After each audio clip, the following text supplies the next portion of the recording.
In today's show, we're looking at ESPN. They dropped fantasy basketball projections. They've updated their rankings. I already recorded a show, but unfortunately I had to scrap it because the rankings changed mid-show. But we're looking at busts across the ESPN Category League format. Yeah, format, that's the word. Michael Bolton. Thanks, Josh. It's Michael Bolton here, and it's time for another episode of the Locked On Fantasy Basketball podcast. Let's get to it. Let's get to it, indeed. You are Locked On Fantasy Basketball, your daily fantasy basketball podcast, part of the Locked On Podcast Network.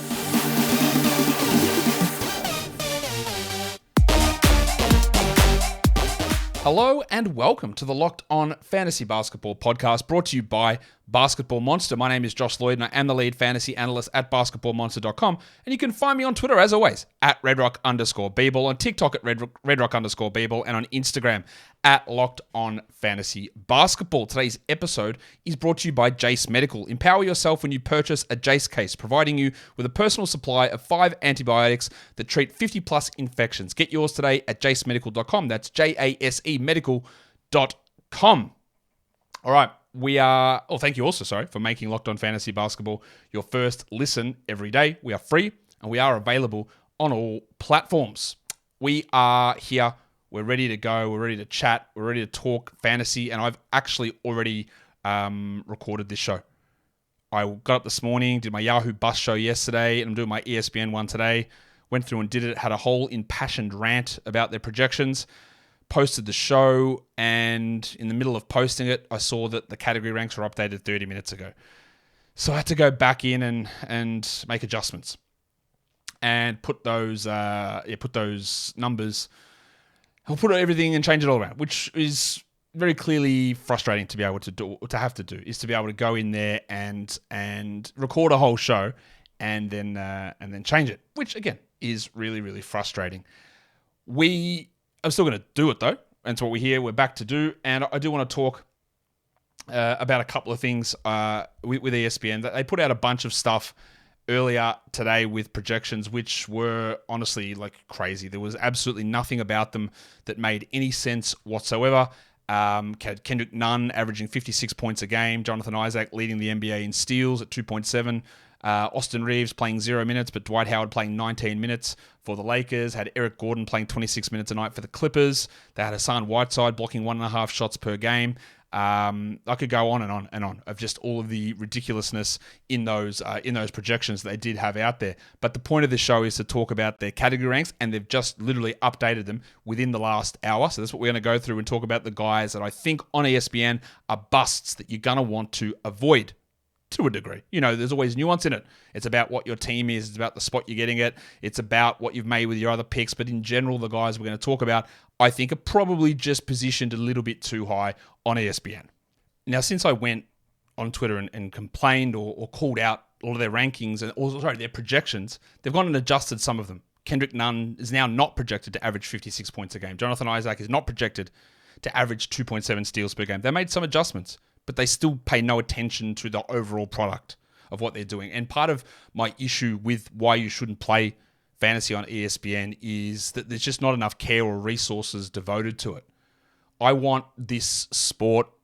I love the NBA. I love fantasy basketball. I love this hobby. I want it to grow. I want it to become huge. I want it to be bigger than fantasy football. It's probably never going to happen. But I want it to push up and keep getting better and better and better. But when the most visible sports network, ESPN, in the world, puts out a fantasy game and they still don't pay attention to what they're doing, it makes it really hard.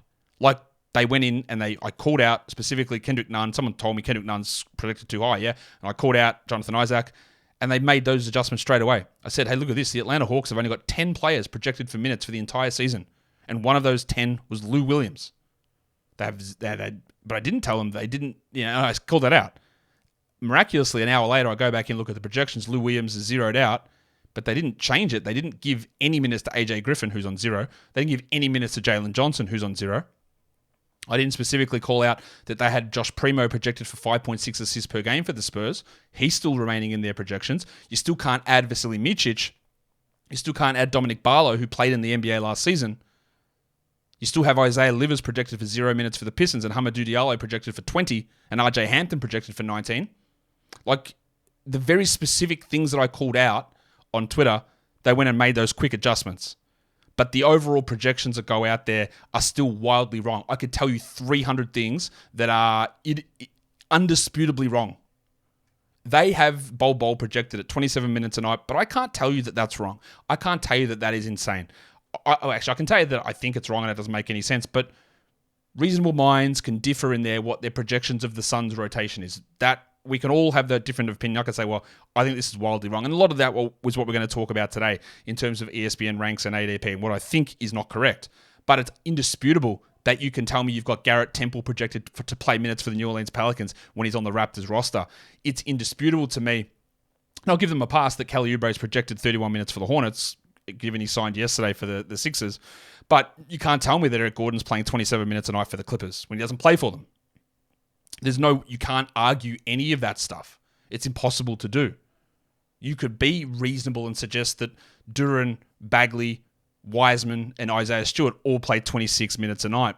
I think that's wrong, but you could argue that. You can't argue that Isaiah Livers will play 0 minutes for the entire season. You can't argue that Peyton Pritchard will play 0 minutes for the entire season. And it's just this lack of care overall. It's why you should have no trust in any of the other projections, because they're obviously not balancing them against anything. Because if you've only got 10 guys for one team playing minutes, there's, I think, out of the 550 players in the NBA last season, there was only 2 guys who didn't play a minute. Colin Gillespie and Justin Lewis, who both had significant lower body injuries. So to have rosters of players on the wrong teams, half of a roster in some situations not getting a single minute, means nothing's been balanced, nothing's been matched up, and the minutes don't add up, the usages don't make sense, and it's completely ridiculous. Their rankings obviously have absolutely zero bearing on their projections, which makes no sense as well. And until they actually treat this stuff seriously and devote any resources to it, you just shouldn't give them the time of day. The fact that you can't add Dominic Barlow, it's really only important for deeper leagues and dynasties, I know, but the bloke played meaningful minutes last season. The fact that you can't add the Thunder's backup point guard, Vasily Micic, to a roster at all is crazy. This stuff, it needs to be called out because it needs to be better. We all need to be better at all times. I put in tons of effort and tons of work to try and get things as accurate as I can and provide reasoning and backing up why I believe certain things will happen. And that's exactly what I'm going to do in this show. But you can't back up some of the things they do, like Nerlens Noel blocking 1.5 shots per game when he currently plays for nobody. And by the way, with Kendrick Nunn, they took him from 56 points a game down to 10 points per game. You know who he plays for? Yeah, nobody. So, still, a lack of... 56 is too much. Just make him 9. Okay, cool. Doesn't play for anybody. This is what I mean. This is why it frustrates me for someone who's passionate about this and puts hours and hours and hours of work and thought into making all of this game better for everybody, that the biggest company that's involved in the sports world does this is annoying to me. We will get in and talk about their actual busts. I've got 24 players to talk about who I think at their current spots you should avoid. We'll get there in a sec. As I just realized again, I'm all over the place because today's episode is brought to you by Jace Medical. Jace Medical we got the Jace case, which gives you 5 antibiotics to be used in emergency situations. And in some situations, this is life-saving stuff. They've got their trained physicians that you can get onto a call after you fill out their online form to get you that Jace case at home. Because sometimes emergency situations happen. It's not like, I've got a bit of a sniffle and maybe I'm getting a cold, I'll just pop an antibiotic. That's not what we're talking about here. We're talking about situations where you're in an earthquake, you're in a bushfire, you're in a pandemic, a hurricane, a tornado, a cyclone, and you can't get to a doctor. You can't get to a hospital. Half of your car or half of your house has collapsed on you, cutting deeply into your arm. There's an infection developing. If you don't get it treated, you're in real trouble. That's what the Jace case is about. Emergency medical treatment. Talk on the phone to your doctor and get that stuff into your system as fast as possible. You always want to have that emergency provision for yourself and your family, and that's what Jace Case gives you. You can save more than $360 by getting these life-saving antibiotics with Jace Medical, plus an additional $20 off by using the code LOCKEDON at checkout, jacemedical.com. That's JASE medical.com. The promo code is locked on.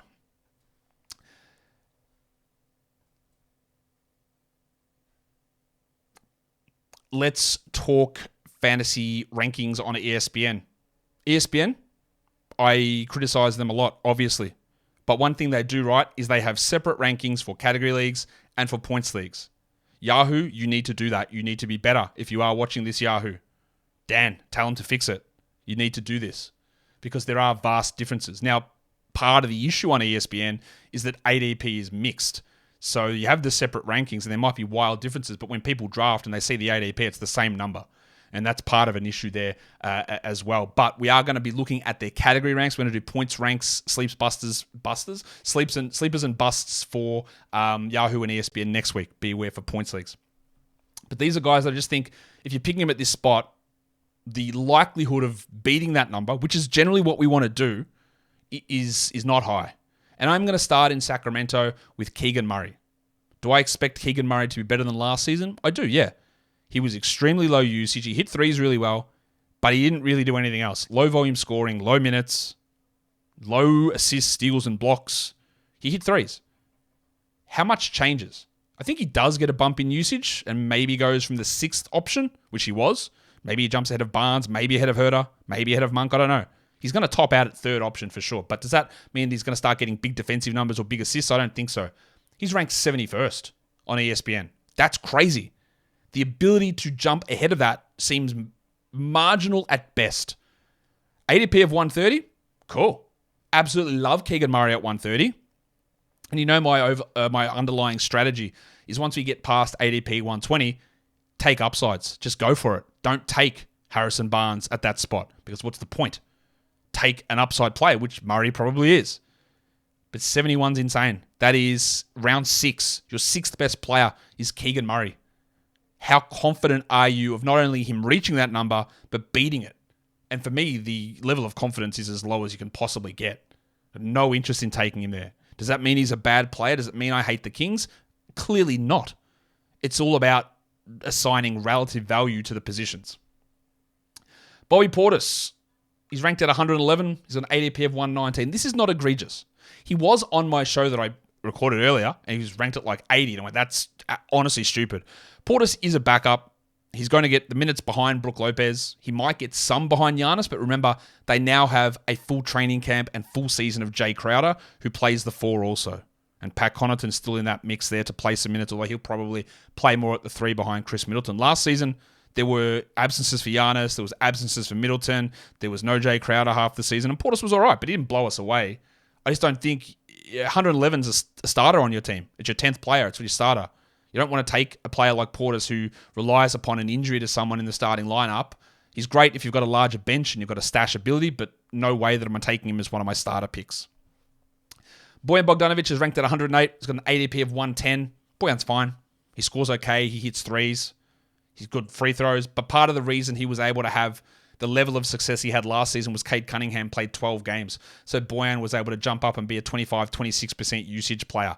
I really don't think he's going to be able to maintain that level this season. I don't know whether he even stays on the Pistons. Now, there has been some talk that Asar Thompson might actually jump into the starting lineup.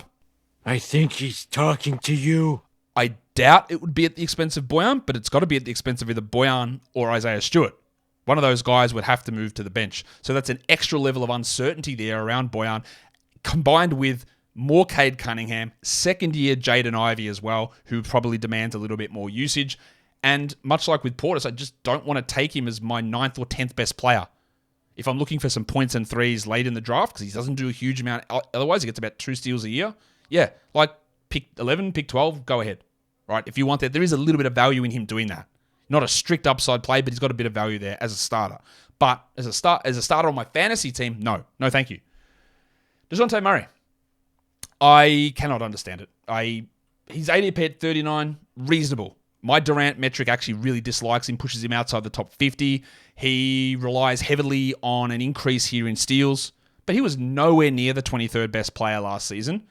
Are they expecting a Trae Young trade in order to get the ball back into his hands? Are they expecting a sizable rebound bump because John Collins will be replaced by Sadiq Bey? That I can get, I understand. But does that mean that he's going to jump back up to be a second-round player? Again, it's not about hating DeJounte Murray, although he does annoy me as a player at times, especially with some of his off-court stuff last summer. That was pretty annoying to watch, but whatever. It's not about what the projections are.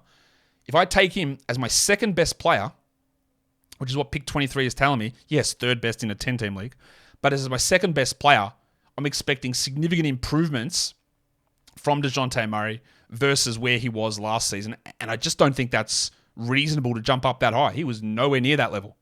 His ADP at 39 is still probably a little bit high, but it's not like 23. Again, like with the Yahoo show yesterday, there's no bias in what I'm talking about here. Sure, I do projections and maybe there's bias in the way that I project guys out, all that sort of stuff. But in terms of how I rank guys, the way I look at them, it's not about, well, you just hate this guy. It's about how the numbers come out. And that's why I'm going to do Maximum Derek White as a bust. Maximum Derek. Now, there's context related to that as well. His rank is 60. That's fifth. That's your fifth player. End of round 5, maybe start of round 6. But remember, that's average. That means some of the time he's going earlier and some he's going later. His ADP, well, actually, no, completely ignore that. I made a mistake. That his rank, not his ADP. ADP is before or after. Completely misread that, sorry. His ADP is 129. 129 for AD, sorry, 119 for ADP. Unbelievable steal. Love that. That is tremendous value. Unbelievable value. Rank at 60 is your fifth best player. No, thank you. White started last season, 70 games. It is a little bit different that he will be the point guard instead of the shooting guard. But the other thing is that instead of being like the equal third offensive option that he was with Marcus Smart, he's the clear fourth option this season behind Brown, Tatum, Porzingis.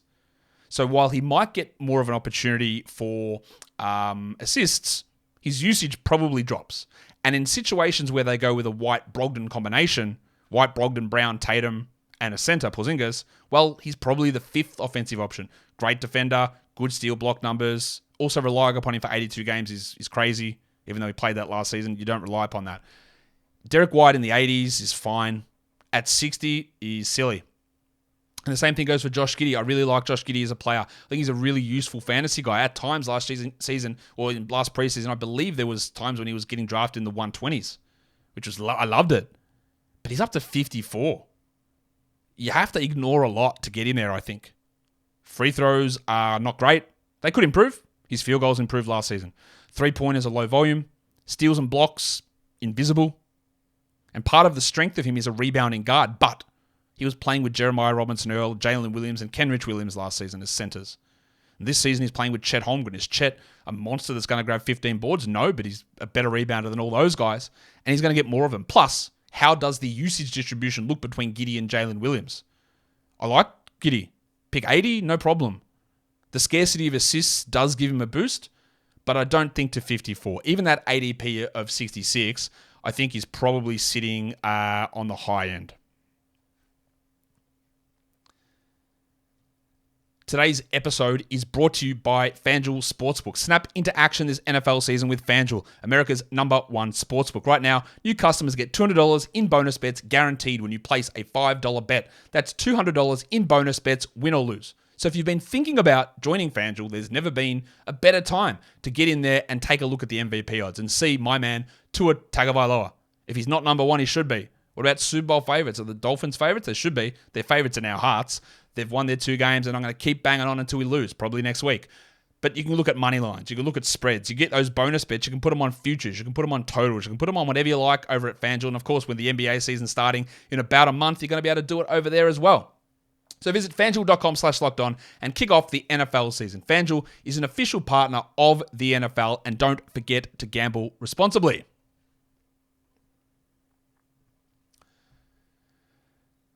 I think Emmanuel Quickley might be a bust. I like Quickley as a player. I honestly didn't like him as a draftable prospect. Thought, what are we doing here? And he proved me wrong very quickly. And I've been really impressed with what he's done.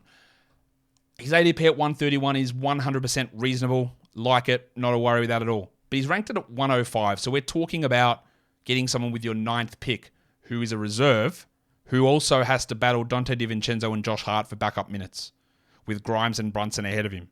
Now, if he was to start and play 33 a night, absolutely no worries getting him here. But this takes any real upside out of it, given his role as a backup, as a 6th man, who probably can get 30 a night.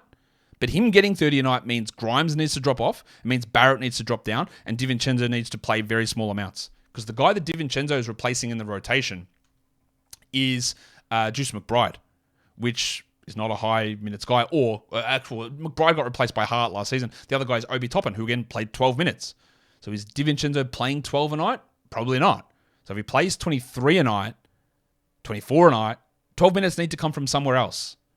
Do they come from Barrett, Randall, Brunson, Grimes, Hart? Maybe. Robinson, Hartenstein? No, because those guys will play 48 minutes exclusively at center. Tibbs will never go without a center on the court. Never. So it's hard for me to see quickly with an additional guard wing in the mix, even maintaining the minutes that he had last season, even though I would. Does Tibbs finally just cut RJ Barrett down? Does he move Grimes into a starting role but playing 24 minutes? I guess all of that's possible. But taking quickly at 105 assumes that, and I don't think we should. Scotty Barnes. I know people think that I actually hate the Raptors or hate Scotty Barnes, and you couldn't be further from the truth. I was actively rooting for the Raptors to win the 2019 title. I've got nothing against Canada at all, but people get overly sensitive as Raptors fans. So I poke and prod. But part of my issue with a lot of these Raptors players for fantasy is that Fred VanVleet is gone, and the assumption that seems to have been on sites is that we just bump everyone up. VanVleet's gone, so let's bump them all up. Not understand that Dennis Schroeder has come in, who'll take some of VanVleet's role, but also there's a new coach there. So does the new coach play everyone 36, 37, 35 minutes a night? Does Rakovic go to a more common sense rotation of 34 minutes, 33 minutes? I don't know. And is the 20 spot bump in value from last season to this season, does that just eliminate any upside that VanVleet's absence would have given? So if Barnes had come in at a ranking of 72, which his ADP at 69 is not bad, I would have said, okay, I like that. At 52, though, it's basically going, well, you're assuming he's going to take these big steps forward and that there's going to be no decrease in minutes. And I'm not ready to do that. I talked about him in the Yahoo Bus show, but I'll talk about him again now. It's Big Vucevic. He's at a little bit of a better spot on ESPN, ranked 41 with an ADP of 43. And again, the conversation will be, Josh, he ranked 8th in totals last season. Okay, cool. Don't care. 82 games is just not realistic. You can't project off anything like that to go into the future. He was able to maintain his numbers literally exactly from year to year based on the fact that he increased his true shooting by 6 or 7 percentage points. His usage went down, but he just had an unreasonable to expect spike in efficiency. There's no guarantee that sticks. He barely blocked a shot all season. At 1 year older, I don't know that happens. He played like 30 minutes a night over the final 25 games. Is that something that happens? There's too many downside question marks on Vooch. 82 games, no chance. Does he maintain the shooting percentage rise? Unlikely. Does he go up from there? Also unlikely. Does he play more minutes? Unlikely. Does he get more usage? Unlikely. Does he start blocking shots? Unlikely. Like what are we expecting from him? Now, again, you're in the middle of round 4. It's not a dreadful position. I think he's more of a round 5 player.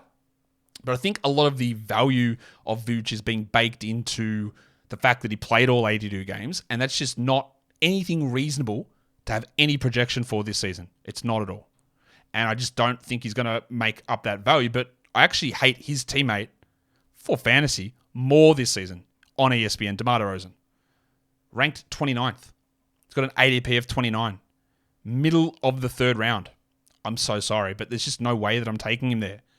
He also, like Vooch, is older. We saw towards the end of last season, the Bulls got better when they just quickly tweaked the usage towards LaVine. LaVine's hitting peak age, like 28. DeRozan's 33, 34 on the downslope. It should move towards LaVine. LaVine should get more ball handling opportunities. DeRozan's not all of a sudden going to start hitting threes. He's not all of a sudden, I wouldn't think, start getting to the line more at this advanced age. Efficiency, does it continue to go up? I doubt it. I really think there's only one way to go for where DeRozan is, and that's down. And that's not something that I want to be feeling super confident about, drafting him in the middle of the 2nd round, understanding that last season he wasn't really at that level, and we expect him to get better. I don't think that's reasonable. CJ McCollum also is too high, ranked 76 on ESPN with an ADP of a crazy 65. There's just no way. Like, I don't think in a category league he might not even be a top 100 guy. Yeah, look, if you bank on Zion playing 20 games, sure. You can squint and see it. But that's a risk, yeah? You're hoping that somebody misses that much time. And while Zion missed a lot of time last season, the year before he didn't play 20 games or 30 games. He was much better. I don't know where he's going to be or what his numbers are going to be like this year, Zion, but I'm just not investing in CJ at an ADP 65 or even a rank of 76 in round 7, round 8, hoping that Ingram and Zion go down for extended periods. And then we look at the man in Indiana, Budrick Hield. Buddy, could he do it? Could he do it? Is there anything the man can't do? He's got an ADP of 96, reasonable. A rank of 78, unreasonable. I believe he is going to come off the bench, but he gets you points and threes, and if you play 7 minutes fewer per game, really hard to do that to that level. It's very hard to lose a draft based on one draft pick. Very hard to do that. But if you stack a couple of bad ones together, I think you get into strife. Like you take DeRozan in 3, Buddy Hield in 7. It's going to be hard to build a strong team because not only are you probably eliminating any chance of upside from those spots, you're probably all downside. And that's the way I like to look at things, is probability. What's the probability that DeMar DeRozan is the 29th ranked player? It's maybe 15, 20%. What's the probability that he exceeds it by 10 spots? 2%. What's the probability that he drops behind it by 10 spots? Probably 60%. Not a good pick. What's the odds that Buddy Hield hits 78? 4%. What's the chance that he exceeds it? 1%. So what's the chance that he's 20 spots below it? Probably 85%. You just don't want to do that. You want to flip that ratio to at least be 50%, let's go above it. Or at least you got to give me one thing. You got to give me high upside or you got to give me safe floor. And I don't think either of those last 3 ones in particular, DeRozan, McCollum, or Hield, give me either a safe floor or a huge upside boost at that number. Wild adjustment on Tyus Jones here. His ADP at 136 is clearly too low. It's clearly too low. But a rank of 66 is, to me, clearly too high. That's round 6. I know he should be the starting point guard in Washington. That is not guaranteed, by the way. But he should be the starting point guard. And you can't just immediately translate his starting numbers from Memphis over to Washington. Doesn't work that way because he wasn't playing alongside Poole and Kuzma in Washington, who are going to take a lot of shots. They also still have Delon Wright, one of the premier defensive point guards in the NBA. There is also Johnny Davis, who they'll probably try and give some minutes to. And there is also Bilal Coulibaly, who I think at some point they'll try to get some ball handling into. That's not to say that these guys are taking over from Tyus Jones. Of course, there's 56-point legend Kendrick Nunn in the mix. He's not, because he's not on the team. But when we look at Jones at 66, again, let's do the upside calculation. What's the chance of him beating this? It's got to be pretty low. What's the chance of him averaging 12 points, 7 assists, 1.4 threes? Seems okay. Seems reasonable. Is that worth your 6th pick? I guess if you're desperately chasing assists, you can go for it. But that's not going to be for everybody. And I think that rank is a little misleading. It pains me to do this as well, but the Broncos too high. Broncos country, let's ride. Jalen Williams is ranked at 51.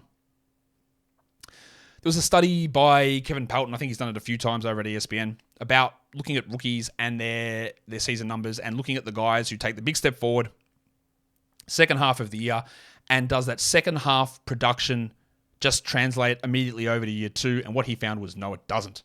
Is that you get more correlation looking at whole season numbers versus post-trade deadline, post-All-Star break numbers. The entirety of the rookie season is as important, if not more important, than the way they finished the last 2.5 months. I probably made a little bit of a mistake on that with Jalen Green last season, looking at his improvement second half, and that didn't work out. And maybe we could be making that mistake with Jalen Williams, who led the league in steals second half, had a true shooting of about 65% on like 55 and 85 from the field and from the line, hit a ridiculous amount of threes, and had pretty strong usage. But there's no guarantee that any of those things are going to continue. Steals are the most variable category year on year. That efficiency numbers may be a little bit tough to continue. And what if the usage between him and Giddey switches back to Giddey? I think both of those guys, now one of them, Giddey and Williams, might be able to hit that number, but both of them in those spots is a little bit risky. In saying that, Jalen Williams' ADP is 117, so that's one of the most brainless ADPs you'll ever see. It's one of the easiest picks you could make if your league is drafting off that, but if they're drafting off new rankings, 51 is too high. I think I am a TH? T to the H. Yeah, TH for life. Now, this was a tough one for me for Tobias Harris because Tobias Harris is just a very boring, straight down the line, average to below average production in most categories player. That's not particularly interesting for head-to-head leagues. His ADP is at 105, probably about reasonable. Over the last 3 or so months of last season, that's about where he was. At the start of the year, he was hitting 43% of threes and averaging like 1.8 steals, things which he'd never really done before. And then it fell back to normal when Harden and Maxey returned to the lineup after missing a bunch of time early on. If James Harden was to hold out or to get traded and nobody of any note came back, Harris could very easily hit that 69 to 70 mark of rank. He could do it. He could give you 18 to 19 points, 7 or 8 rebounds, 3 assists, a steal, 0.6 blocks, 48, 80% shooting, completely mid numbers right across the board. But it's assuming that Harden's not there. And it's assuming that if Harden goes, somebody of a similar ilk or close enough doesn't come back.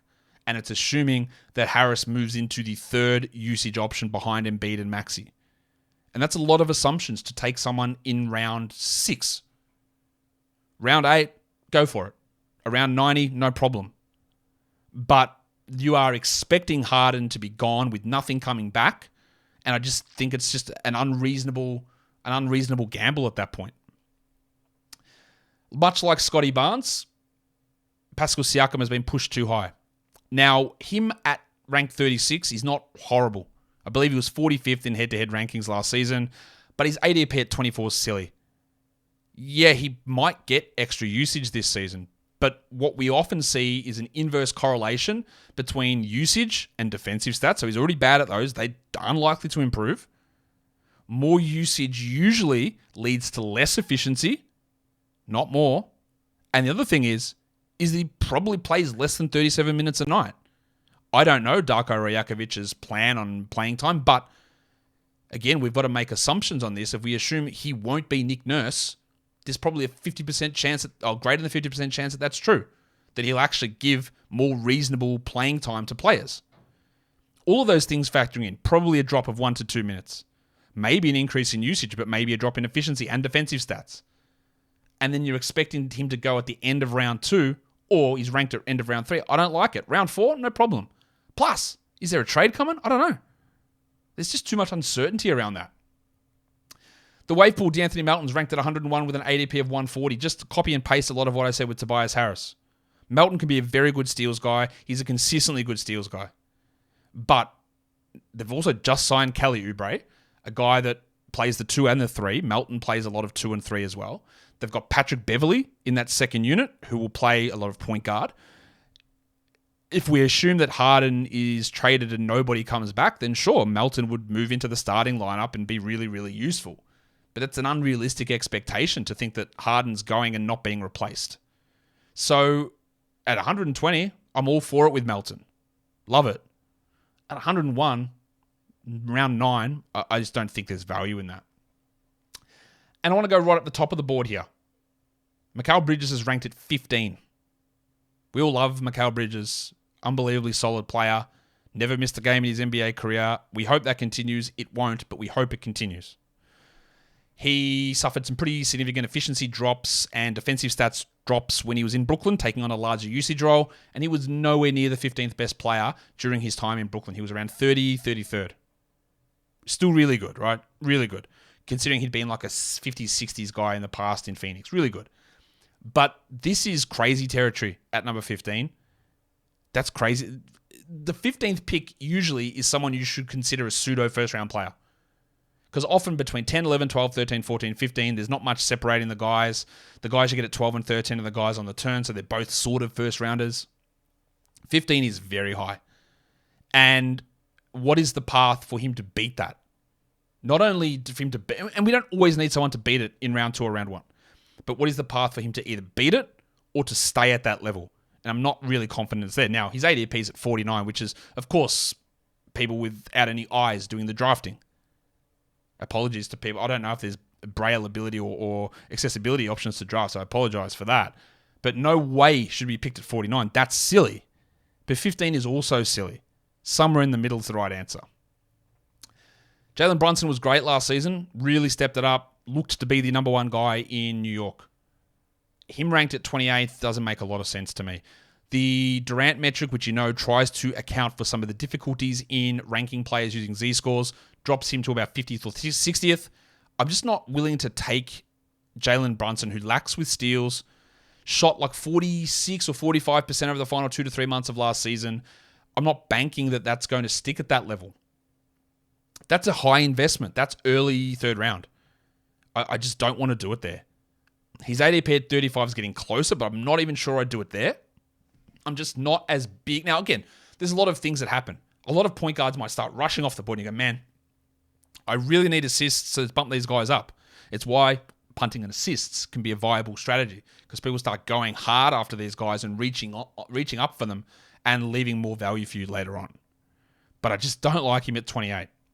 And I'll say the same thing for De'Aaron Fox. A lot of the same thing carries over. Fox is ranked at a rather reasonable 42. I don't have really any issue with that. Again, Durant does drop him down some. He's not a great free throw guy, and I would have to expect there are two things that aren't going to improve from last season. Number one is field goal percentage, where he was the best finisher we have seen at the rim, I think, almost ever. And the clutch time shooting, which is also some of the best we've ever seen. Very hard to expect both of those things to get better, let alone remain where they are. That's really tough to do for Fox. And how does he or any of that team stay as healthy as they were? That's almost impossible as well.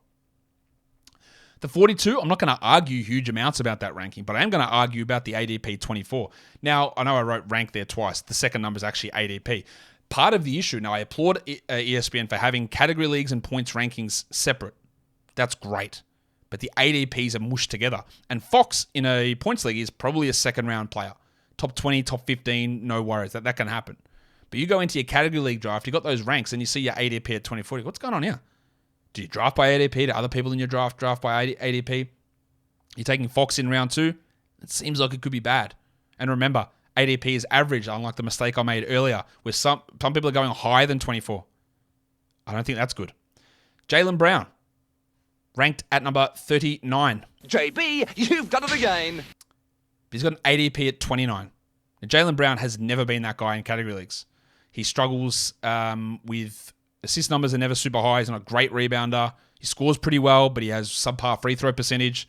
He's rock solid in the fourth round sort of an area. And I don't mind that rank of 39. It's okay. It's probably marginally high, but it's not too bad. But going into the middle of round 3 is ESPN believing in a reverse contract year, I guess. He got paid, so now he'll play better. Or ESPN draft is believing that, sorry, more to the point. That's just, it's burning value. If you're taking, like, looking at Brunson's rank at 28, Fox's ADP at 24, or Brown's ADP at 29, those are all 3 third-round players, depending on how you look at it, that I think are just going to struggle to make that number. And the same with Demetrius Morant, because Jar's rank is 102. Absolutely, I think, bang on for category leagues. I wouldn't mind him at 80. Right? He was barely top 50 last season. If you do include turnovers, he was like 90th per game in category leagues last season. He is a borderline first-round player per game in points leagues. Big difference. And that's where this ADP comes into a problem. Why anybody is drafting Jar in round 2, which an ADP of 27 suggests is happening, is beyond me. He's guaranteed to miss 25 games. The max games he can play is 57. He might play fewer games than Kawhi Leonard, Anthony Davis, Zion Williamson. You can only get 57 out of him. That's not including hiccups, injuries, whatever. And taking him at 27, I see you can't really lose your league in the draft. Doing this, jump around in round 2 or early round 3, that's it. That might cook you. That's a mistake that people would always talk about. Who's a good pairing? It's not about who's a good pairing. It's about who's a bad pairing. And pairing somebody in round 1 with Ja Morant in round 2 or round 3, that's bad. That's what you don't do. Victor Wembanyama, ranked 44th. Victor's going to have games off. He's going to rest. He doesn't actually need to hit the 65-game threshold to win Rookie of the Year or make the All-Rookie team. I found out. I didn't know that. Dan Besbris alerted me to that. Which, okay, that's even... Now, does he even play 65? I don't know. Not that he's going to get injured, but they're just going to manage his workload reasonably. That's reasonable to do. And his ADP is 18. I think he's going to have some field goal percentage. Now, I've got, in a Dynasty League, Victor's a top 10 guy, top 3. You could argue first pick in Dynasty startups. Cool, whatever. Is he going to be fun to have? I think so, yeah. But if you're talking strictly from a value proposition, taking Victor Wembanyama at pick number 18, the middle of round 2, in a head-to-head category fantasy league for this season, is again setting your money on fire. That's ridiculous to me. 44? Fine. If you want to take him just because you want to have him, that's cool. Have a fun season. You're probably going to lose. That is really hard to recover from. That's just pushing too high. And the last one that we're going to talk about today is the double royal Julius Randle.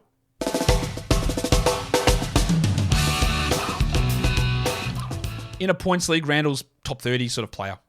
In a category league, he isn't. But he is ranked 47th in category leagues. There's a lot of nuance about everything you do in category league drafts. He's going to score a lot. He'll get good rebounds. He'll get good assists. He'll actually hit good threes. But he's also going to be bad at steals, putrid at blocks, bad at field goals on high volume, and pretty bad at free throws on high volume, although that can vary. And when you're taking that as your 4th pick, you're eschewing the opportunity to grab a better player that enables you to buffer some of those numbers, which makes it, if you draft Randle later, fine. Now, sometimes we can have these ideas, and it might sound a bit incongruous to suggest that if you take Randle in round 8, the negative problems he has disappear, because they don't. He still isn't going to give you steals or blocks. He's still going to be bad at field goals and volume, and he's still going to be pretty rough on free throws at volume. That is still going to be the case, no matter if he's picked at 2, at 20, at 130. Whatever pick you have him at, he's still going to have those deficiencies. But if you get him in round 7 or round 8, you've had the opportunity to get players better earlier that give you a buffer in field goals, a buffer in free throws. You might be like, man, I'm really lacking on points. Can I afford to be that bad in points? Or can I now take a hit on free throws and Randle makes sense on my team? But when you get him at 40 in the middle of round 3, you can't take those better players to help boost some of those things. You might be able to get a guy like Herb Jones or Matisse Thybulle later on to offset some of Randle's steals, or you get a Mitchie Robinson to get his field goals or blocks up. All that is possible. But getting Randle at 40 in the 3rd round just means you miss out on a real 3rd round player. So not to say that Randle's bad or he can't help your team, he can under the right circumstance. But it's all about getting guys at the right value. Getting him at 60, 70, 80 makes way more sense, and I love that. Last season there were drafts where he was going in the hundreds, and I snapped him up every time. But this season, if you're going at 40, I don't really see the point of that. And that will do it for me today. Second time for this one. Hopefully we get the other 2 shows out, a Pistons and a Warriors season preview show. We should be able to get them, but I was massively delayed by recording, posting, editing a show that became obsolete in the middle of it going up. Follow this podcast, Apple Podcasts, Google Podcasts, Stitcher, Spotify, and on the Odyssey app and on YouTube. Thumb it up and leave your comments down below. Guys, we are done here. Thank you so much for listening, everyone. See ya.